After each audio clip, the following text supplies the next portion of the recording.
अध्याय 18 कार्तिक मास महात्म्य। अब रौद्र रूप धारण किए महाप्रभु शंकर नंदी पर आरूढ़ होकर युद्धभूमि में उतरे। उन्हें देखकर पहले पराजित हुए उनके गणों का साहस लौट आया और वे सिंहनाद करते हुए हथियार लेकर पुनः दैत्यों पर प्रहार करने लगे।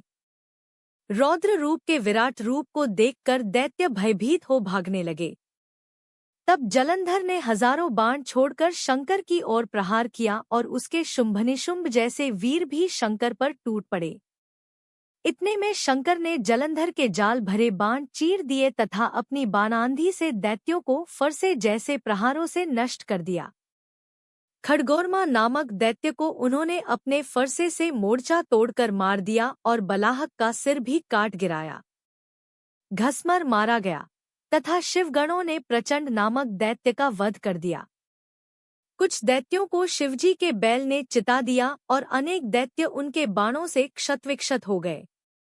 यह देख जलंधर ने अपने शुंभादि सैनिकों को दोषी ठहराया और भयभीतों को धैर्य प्रदान करने का प्रयत्न किया, परंतु जो दैत्य भय से ग्रस्त थे वे युद्ध में लौटने को आतुर न हुए।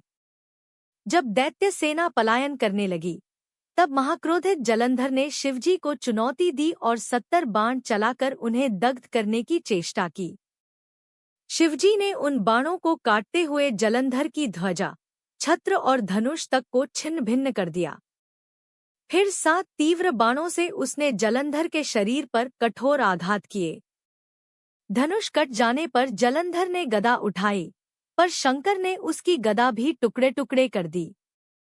तब जलंधर समझ गया कि शंकर उसकी पराकाष्ठा से अधिक बलशाली हैं। तत्पश्चात उसने मायाबल से अनेक गंधर्वअप्सराओं का निर्माण कर वीणा मृदंग की संगति में नृत्यगान कराया। इस मोहक दृश्य से रुद्र के गण भी सम्मोहित होकर युद्ध से विरमित हो गए। कामातुर जलंधर ने शीघ्रता से शंकर का रूप धारण कर वृषभ पर विराजमान होकर पार्वती के निकट पहुंचने की वृत्ति कर ली।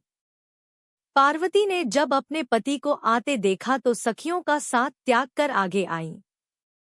उन्हें देखकर जलंधर कामोन्मत्त हो गया, उसका सर्वस्व तंत्र भी अचेत हो गया। गौरी ने उसे दैत्य समझकर वह लुप्त हो गया और उत्तर की मानस भूमि की ओर चला गया। तदा पार्वती ने विष्णु जी को बुलाकर उस दैत्य धर्म की यह घटना सुनाई और पूछा, क्या आप इससे अवगत हैं? भगवान विष्णु ने उत्तर दिया, हे माता, आपकी कृपा से मुझे सब ज्ञात है। जो आज्ञा आप देंगी मैं उसका पालन करूंगा। तब जगन्माता ने आदेश दिया, उस दैत्य ने जो मार्ग खोला है उसी द्वारा उसकी पत्नी का पतिव्रत भंग कर दो, तभी वह दैत्य विनष्ट होगा। पार्वती जी की आज्ञा ग्रहण करते ही विष्णु जी छलर्चना के साथ शिरोधार्य कर जलंधर के नगर की ओर चले गए।